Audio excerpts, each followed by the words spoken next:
Hi, welcome to Gabby's Art Studio. Today I'm going to show you how to create a porcupine out of clay. I'm actually using a paper clay and I can dry it off and not fire it in the kiln, or if you have access to a pottery place where you can have it fired, that'd be wonderful. But it's just a little bit of fun for a child to make and to be creative and imaginative. You can buy things like modelling clay from Kmart or any of the toy stores, which is quite inexpensive, and it does dry up quite hard, and you don't even need to paint it if you're doing modelling clay with particular colours. Today I have three little tools here, including a pencil, and this is a curved clay tool which we use to scrape and smooth the edge.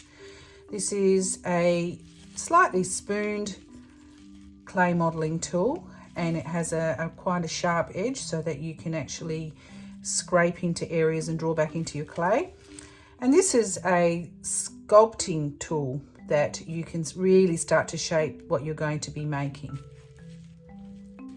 Okay, today I'm going to walk you through how to make a porcupine out of ceramic clay. At the moment I'm using a clay, which is a paper clay. We do really need to fire this, but just through experimental circumstances, I decided to dry it out completely just to see if it would break, so that when children make really sort of solid pieces of ceramic, it doesn't sort of need to be fired, and it just sort of avoids that final step of firing, because sometimes if you fire a solid piece of clay, it can explode if there's air bubbles in it. So today I'm going to be looking at some porcupines here. Now, I just quickly drew two little characters, and I thought this is a great thing to do on the school holidays. You can keep the children occupied for a little while if they love doing art. So the first thing I'm going to do is just walk you through some of the tools that I use. These are just different modelling tools. They have different textural, you can do different textural markings. You can actually smooth with one side, you can carve with the other side, you can spoon around it. And this is a sculpting tool as well to really sculpt and take away excess clay. All right, so the first thing is you might need your hands a little bit damp. I wouldn't encourage you to have a lot of water, and sometimes that's what children do, is they tend to make it a little bit muddy. Okay, so you'd roll up your ball like that. You can roll it up on a piece of plastic, and you're probably wondering why I'm working on plastic, and the reason I'm working on plastic is because plastic doesn't absorb the moisture of the clay. If I was working on a board, it would dry it out quicker. So you make a round circle. So I might make the parts of the porcupine, and I'm looking at the porcupine here. Okay, so this porcupine is a little bit more like an egg shape. This one's more oval with a pointy nose. Okay, so you can do it in several parts.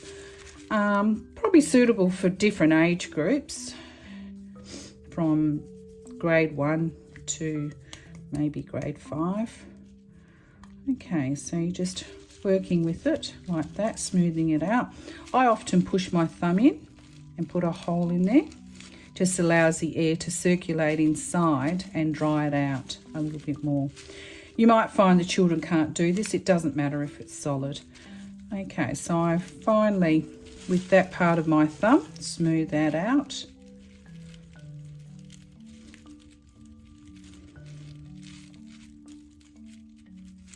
Okay.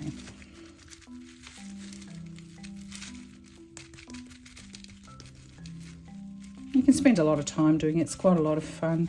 Clay is very forgiving. You can mould it in any shape, and it always looks great.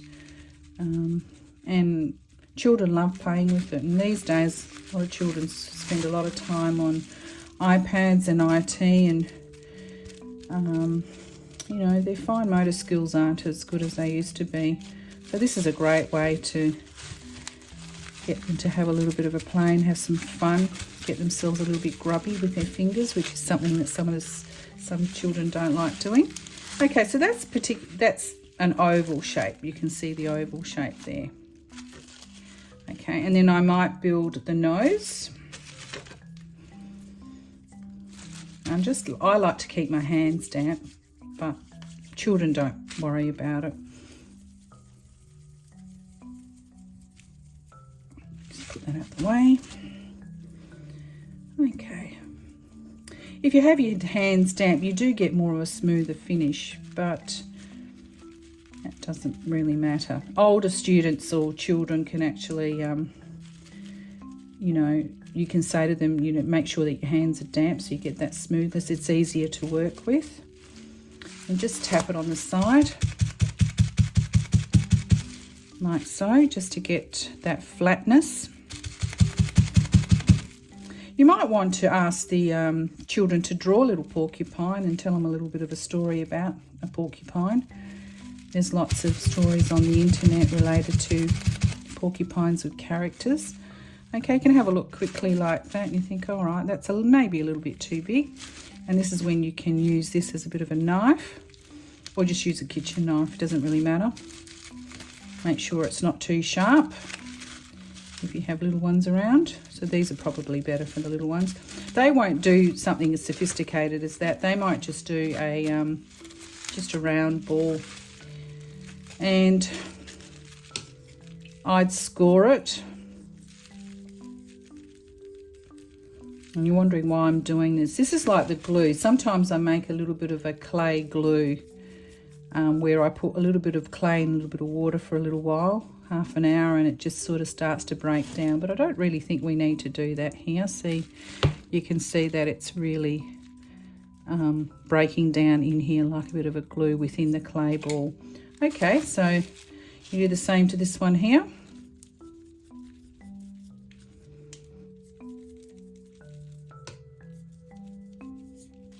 And then you attach them like so. If you just stick them on without doing the scoring, the chances are that it won't fuse together, won't become like one body of clay, and it will fall apart. The other thing is, with the younger children, they can just create a shape that looks a little bit like a pear. Okay, so you've got your porcupine there, coming along beautifully. Now he has, if I have a look here, the character has a little bit of a sort of a flipped up nose. This one doesn't at the moment. So you can start to bend it up. Always keep the little drawing there, like so, and start pinching it out.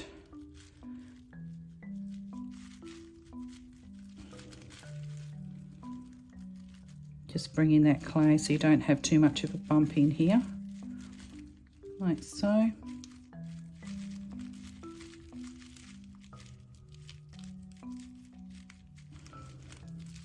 Okay, so try and create this sort of line that's going up like that, which is what I'm trying to do over here.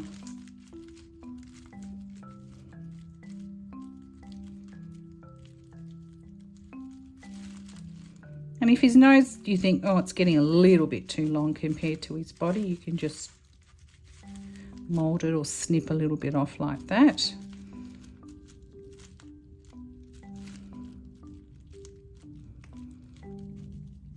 Okay.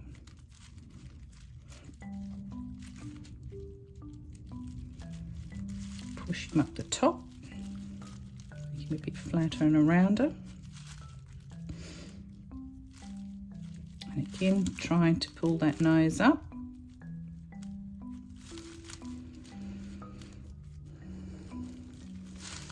Okay. Use one of the tools to scrape across. The other thing you can use if you don't have the tools is the back of a spoon, not a metal spoon, not a plastic spoon. Okay, it's a little bit wonky, but that's okay because, I mean, you're going to get that with young kids. It's going to be a wonky porcupine.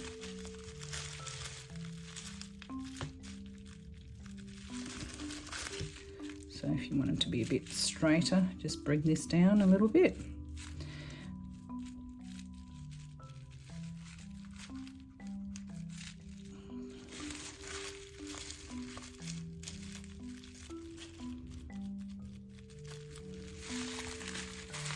Okay, and then you can add a little nose.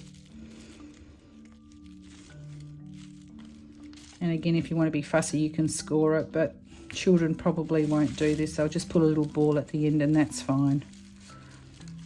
Just make sure they press it lightly in.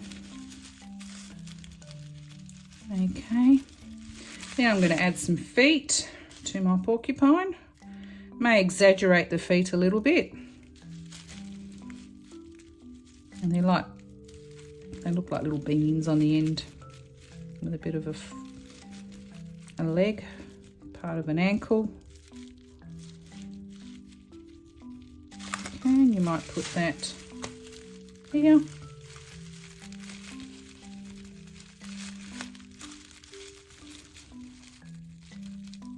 Blend it in.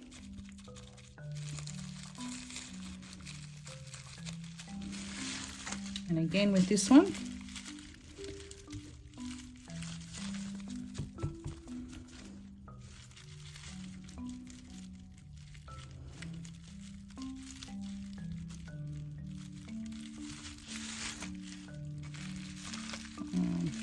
maybe make it a bit smaller at the back. I'm just using this as a bit of a reference because it's underneath. It doesn't have to be as big, and it's behind. So I might decide, again with the older kids, you can teach them how to score. Make that gluey area. Now, because I wet this, it's wet enough so I don't need to score it. You can't work with clay that is too soft. Your clay needs to be leather hard. So leather hard, this is a little bit softer than leather hard. So you can see that I can actually, it is starting to get a little bit harder in areas. And you can't have a dry piece of clay and a leather hard or wet piece of clay because it won't fuse together. So it has to be the right consistency. So it's always a really good idea to wrap your clay up in a bit of plastic or work on plastic. You're working on the kitchen table, it's great just to buy one of those cheap plastic tablecloths, and then the children can make as much mess as they like. Okay, so that's one side of my porcupine, and then the other side, I'll use that for the back.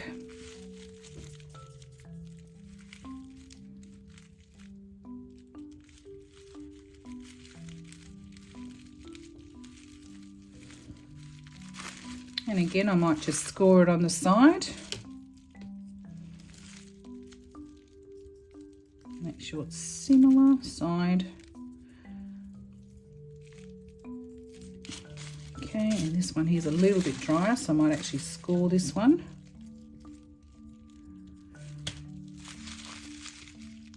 Push it in.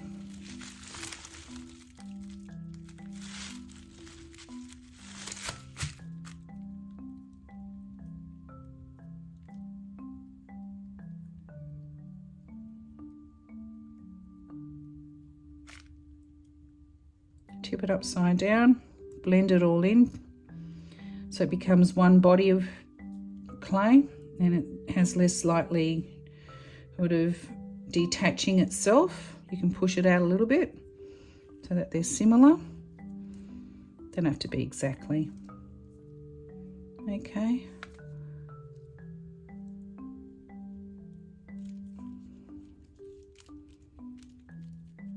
All right, so it's starting to look like a porcupine. Then add the back leg.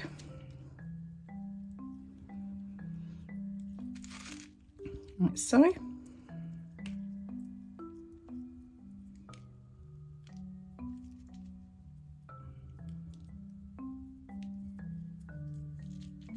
And again, blend it in. Some people like to work with modelling tools. I like to do both. Modelling tools mainly to shape, but some people don't like to get their hands dirty. So we'll work with a modelling tool doing this sort of thing where they're blending the clay into the rest of the body and coming across it. I just find you get smoother results if you just work with your fingers, but everybody's different, so you can do whatever you please. Okay, so you have here the porcupine starting to appear. Now his nose is coming off. I can see it sliding around. So I would go around it with a tool, maybe using the tip of a tool, and make sure that I do attach it properly. All right. He's kind of looking cute and fun. Now you can do the actual the spiky bits on the top with the clay, but I'm not going to choose to do that. I've selected to actually put some toothpicks in so that you get an instant result, especially with little kids. They want to see something quite quickly. So it's good to work with things that you already have. You can either use sort of matches, make sure they don't have a red head, or matches that have been used. Okay, and then you can just go in, put an indentation, and you start creating the character of the porcupine. All right, just by using the end of this, have an almond shape going in. Then you might just use a small bit of clay, a little bit of wet, put some water in there. You can score it a little bit in there just by tapping it. Put a little bit of water on the end of that, pop it in, and you've got a little bit of a eyeball happening. Okay, and you can use a tool like that and push it in more on this side as well. And again, just a little ball of clay, water,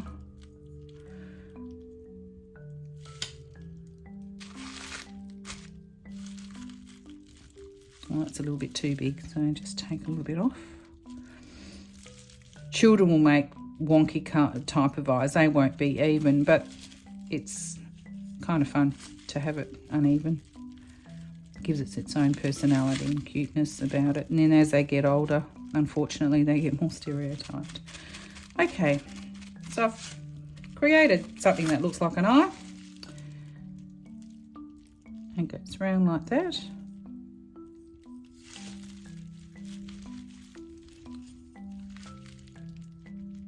Now, if you make some marks and you think, oh, I don't know if I like that, like I'm thinking, oh, that's a bit much, you can just go over it. And then I've used the tip of this and maybe put in a little eye in here, pupil, like so. Okay, still thinking this nose is not quite right.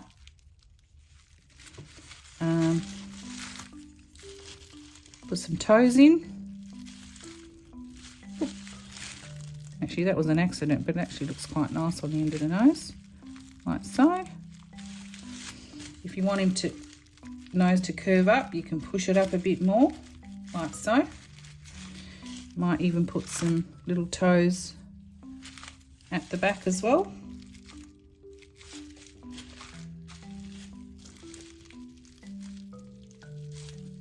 Right, so you start seeing the porcupine develop. And that didn't take too long.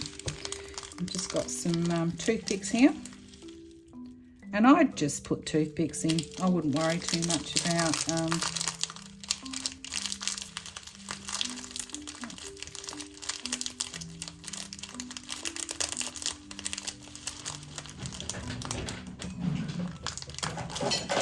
let's get some scissors. Oh, that's fine. Okay. So I just put heaps of little toothpicks in, as many as you want.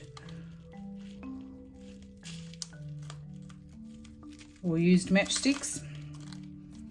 Matchsticks might be a little bit harder because they aren't pointy to push in, and there could be a situation where the child might push it in a little bit too much and then the whole body of the porcupine collapses. It looks kind of cute. You can have them push them in a bit more at the back, so they're a bit higher here, and they just follow the curve of the top of the body of the porcupine. Now, if I was firing this in the kiln, I wouldn't be putting the toothpicks on because it will just burn out, but you can certainly put the holes in ready to poke the toothpicks in, and you would make the hole just a little bit bigger because the clay does tend to shrink in a firing. So depending, this is the fun bit. Children really like pushing all the fun bits in. So you can use anything. You can use twigs if you've got twigs. I just happen to have some toothpicks, so I thought this would be great. It's appropriate.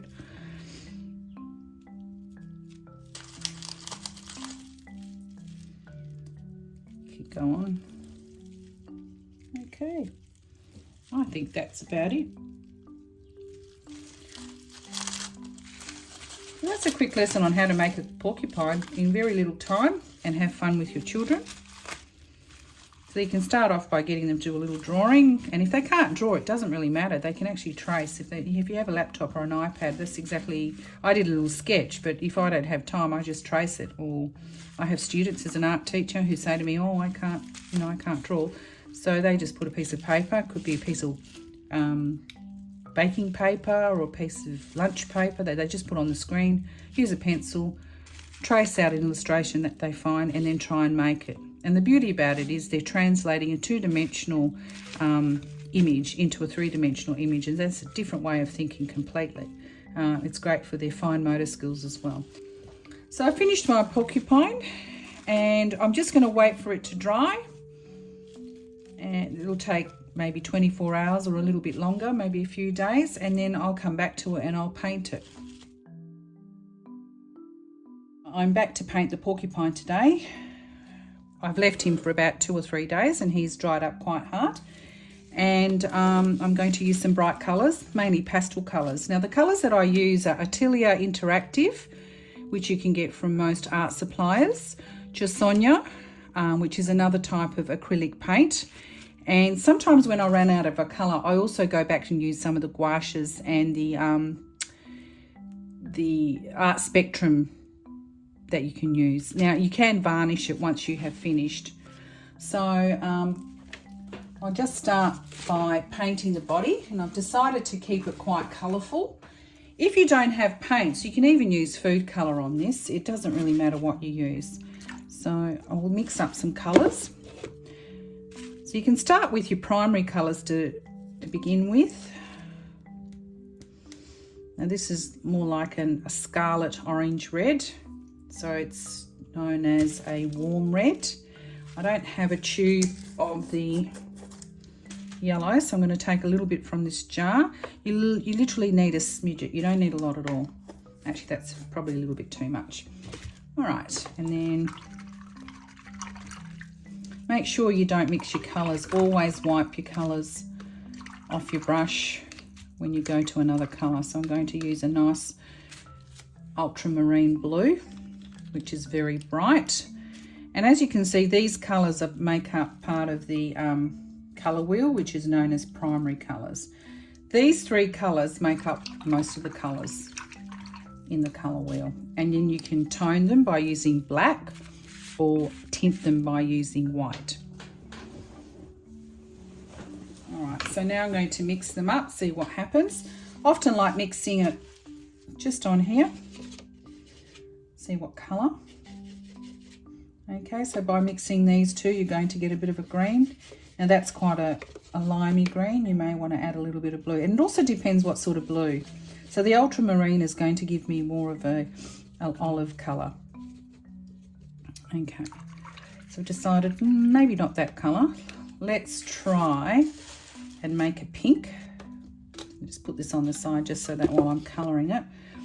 And have a little bit of titanium white. These are all new tubes. Okay.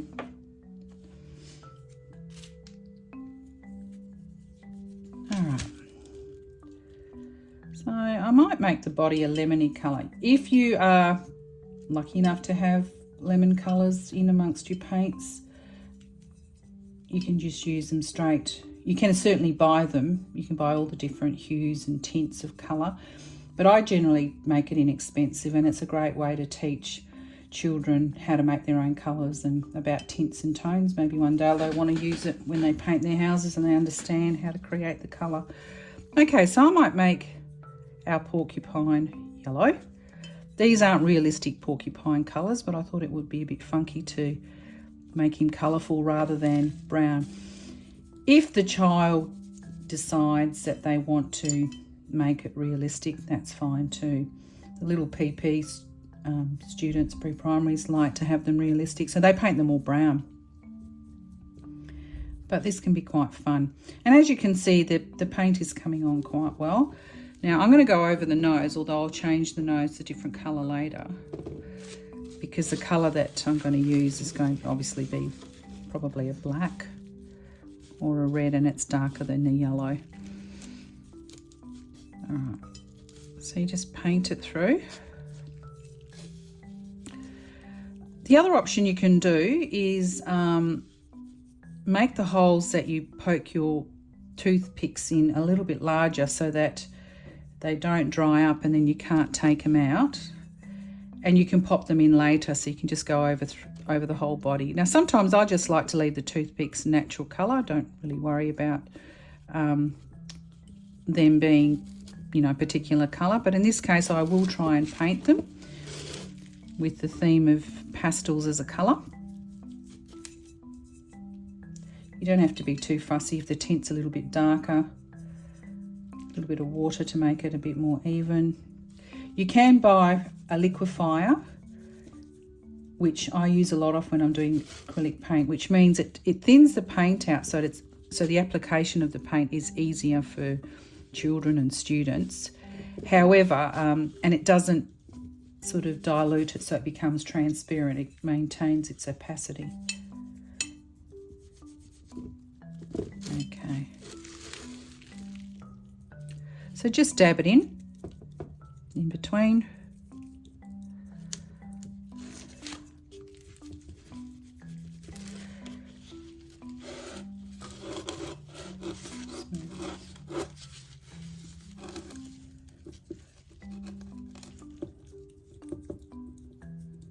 Like so.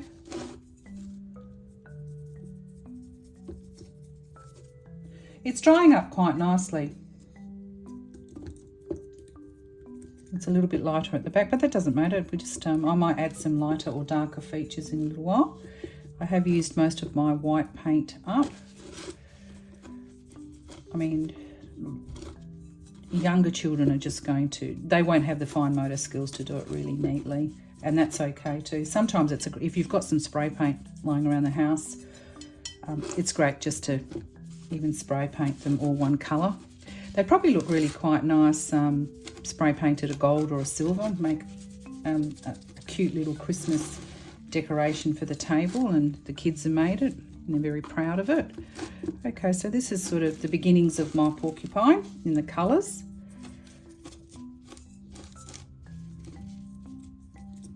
Okay, now I might want to add a little bit of the intense yellow. So I've used a yellow that's it's a medium colour, rather more lending itself towards an ochre. This one here is even more orange, or that's a real ochre, that particular colour there. So I might just put a little bit of that on there. And I'm mixing my paints. These are sort of gouaches. Oops, got a bit of red in that, which I didn't want.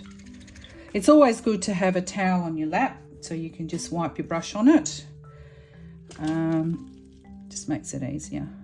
Just put a little bit of ochre just to change it a little bit, or you can add a tiny bit of red. So you don't really need a lot of colour to actually change it.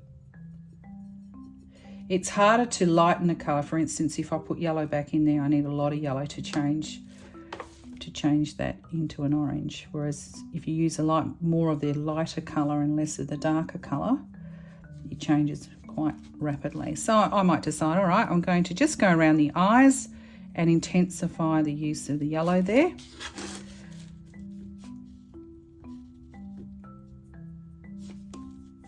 Okay, just to make his face appear a bit more prominent.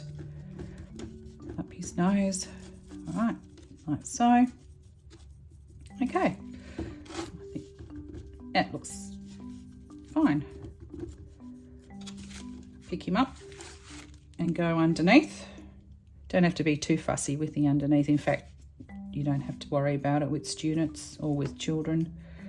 Some children will select to do the underneath while others don't even think about it, but it's not going to be seen, so it doesn't matter. But just to make sure that it's finished off nicely, just quickly get into the dabs and just dab with your brush like that, so you get into all the little crevices. So there you go. I didn't mention what sort of brushes you can use. I'm using any sort of brush. It doesn't really matter. This is a flat brush at an angle. It's great for, just show you what it does, drawing a line. But for this sort of thing, it's whatever you have at home. Okay. Put a little bit more of that colour just in here. Dries up pretty quick on this clay. All right. Through the centre, get a bit carried away, that doesn't matter, looks kind of nice.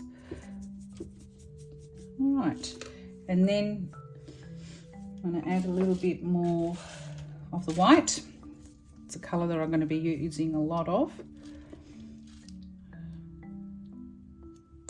It's a bit, this one here is a little bit more liquid than the others. Sometimes they're thicker. I find the ones, if you buy pots of paint, the interactive artist acrylics by Atelier, they're a bit thicker and they're great for getting complete opacity in your paint if you don't want it to be translucent. Now, you can add another coat if you wished, but I'm quite satisfied with that. Okay, so I'm going to think, well, what colour can I make? I'm going to try and make a little bit of a pink colour. Now, I don't have the right type of orange here, so that's going to be more like a watermelon colour, but it's still a pretty pastel colour. However, I have a crimson. It's a slightly darker red. It's lending itself to a pink. So if I put that there, and I just pick up a tiny little bit of that colour with a little bit of white. So see the difference between that pink and that pink? That's got more of a watermelon colour. You can use both. So I just paint the spokes, the toothpicks, with bright colour. Every second or third one. Try and balance it out. So some at the front, some at the back.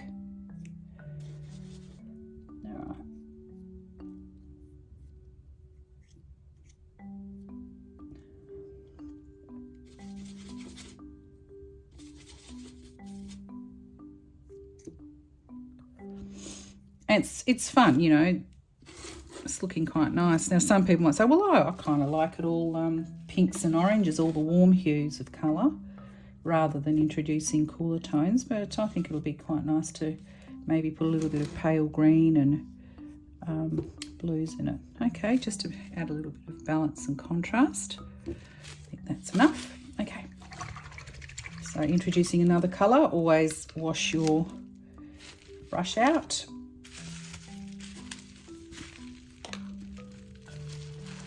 Move it a little bit. So this time I'm going to use more white. Always test it on a piece of paper. I have made a little bit of green here. It's not quite the green that I want it to be, but it's still interesting. Actually, this is probably more the green. It's a phthalo green. It has more of a tealy colour to it. It's quite dark. But as I said, you only need a tiny little bit. So most of the things that I do, I don't use a lot of paint, and it goes quite a long way. Oh, that's beautiful. Wow, what a difference. Okay, I think I like that one better than that one. So you can see the difference of the two colours. Okay, so I might go in and do a bit of this colour here.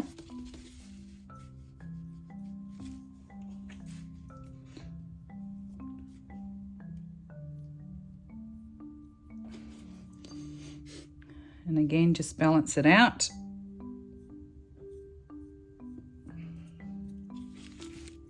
I could fuss for hours over it, but I'm not going to, because children tend to create these pretty quickly. In fact, when I have PPs, I generally spray paint them. and they love to do that. Make sure that they wear safety glasses and a mask if they're doing that.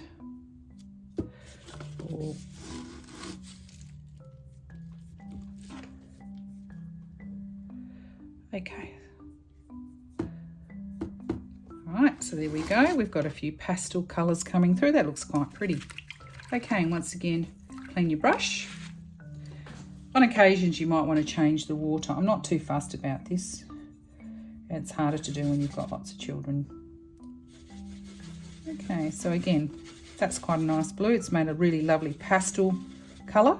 So I might go in with a bit of blue this time. Or you can have purple if you want. You can go, I've chosen pastel, but if you'd like, you can make it really brightly coloured.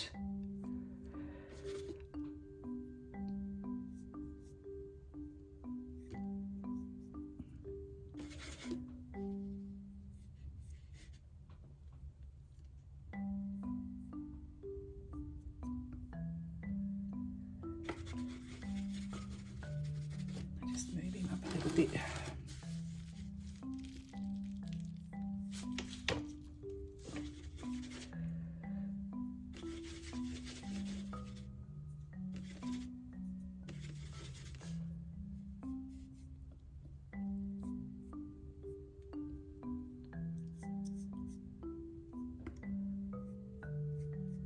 Now you can buy little plastic eyes that you can stick on. I wouldn't recommend you buy them for the younger children, but certainly if you have an older child of about 8, you can go to craft shops and you can buy a bag of little eyes. They're not that expensive. And you just, instead of putting the eye on, you can actually, before it dries, take it out, have a little cavity there, and they can just, once it's dry, they can glue a little eye on there. Okay, so he's looking... He, she, not sure.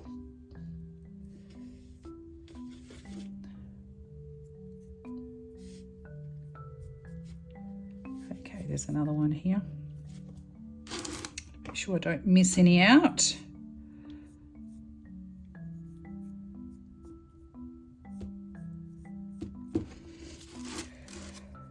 There you go.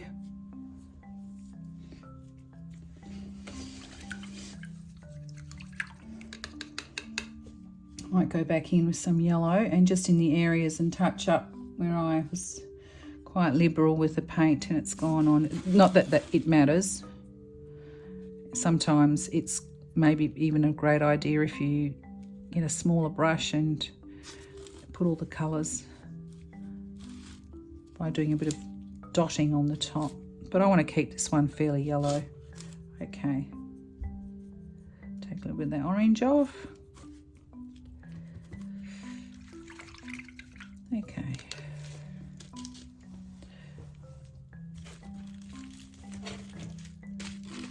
Going to put a little bit of black.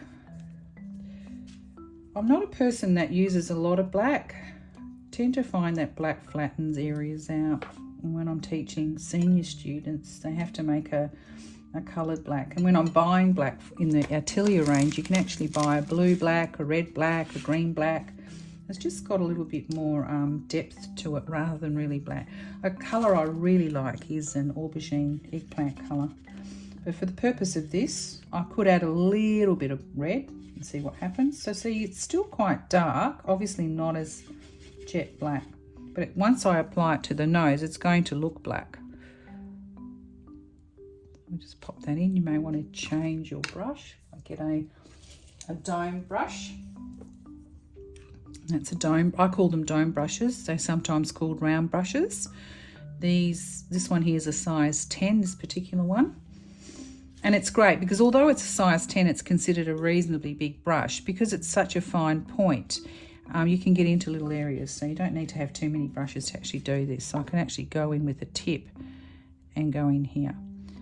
Or the other thing you can do with younger students is, or children, is use a little texture. So we've got some paint pens and things that you can paint in it, but sometimes they become quite messy. Okay, so I've got the nose starting to look, and I'm thinking, I'm not sure if I like that nose, that colour. You know, it might be a little bit too dark. Whoops, splatter it a little bit. All right, may change it. So it's sort of, evolving as we're going, rather than having, you know, specific colours. I generally allow them to be really creative. They can paint it whatever colour they like, and if I'm in a kindy or I'm in primary school, they have more choice as to whether they go out with a technician and spray paint it. The boys tend to love the spray painting side of it, the girls not so much. So just going to see what happens. I'm not sure about that nose. And you can see what I mean. As soon as I put the nose in, when you're looking at the actual porcupine, it draws your attention right into that area. Unless you want to make it a focal point, which is what I don't want to do. But we'll give it a go. I may change my mind. Okay, you can do, I'm going to put a little bit of an eye in here. It looks a little bit evil, so maybe make it a bit rounder. Now, the other thing you can use is if you have cotton wool buds, they're a lot easier for children to manipulate. It's really hard, fine motor skills, to make paint a little circle on the eyes.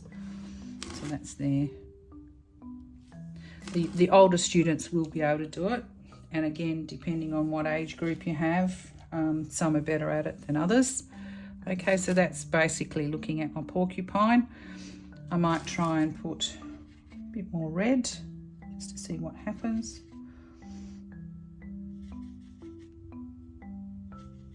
Okay. That's not too bad with a little bit of red in there. It's still dark, so it's still bringing out the supposed claws. And here.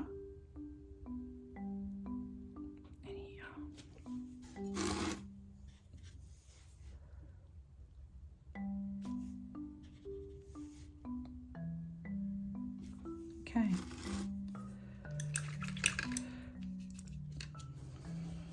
You might decide to go a bit orange.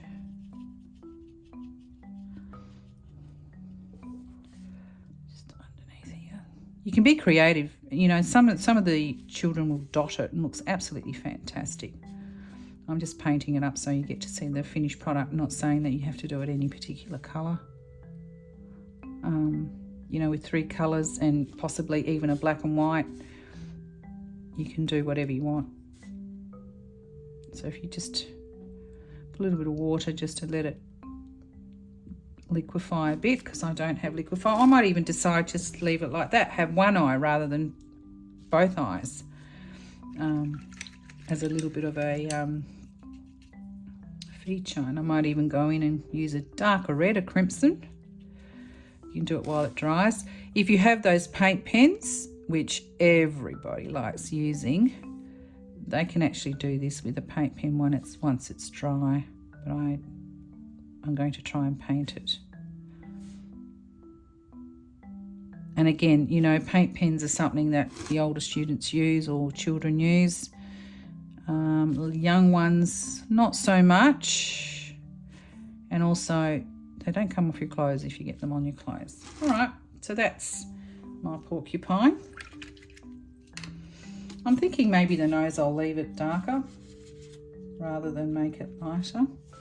Not sure about the white bits, so I might go back in, make it like so. Now he hasn't got a mouth, so to make him cute we need to put a mouth in. So I'll possibly use a red, pick him up, a little bit of a mouth.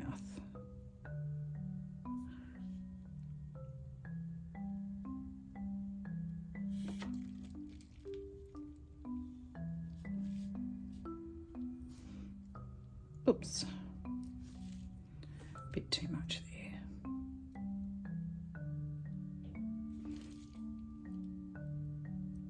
Now that's a happy accident. I might turn that into a lip.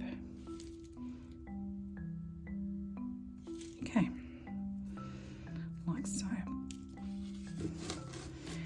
So it's got a little bit of brightness on it.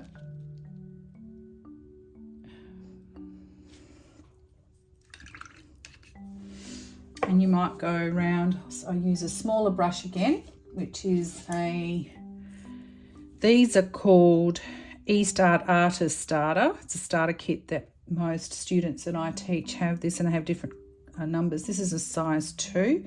They're quite inexpensive. They're an acrylic bristle. You can get quite expensive sable brushes, but not for children. Sometimes the really, really cheap brushes are really difficult to use, and the bristles come apart. It's a good idea maybe just to invest in 1 or 2 good brushes that will last a long time, and you can use them for all sorts of things, not just art. Touch-ups at home.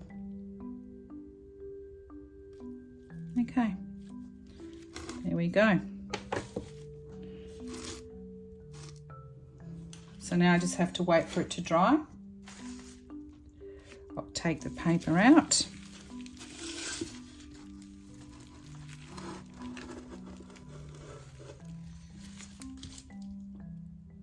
And there you are. So if you like it, hit the thumbs up as a porcupine. I'm happy to take any comments too. A fun thing to do for the Christmas holidays with your children.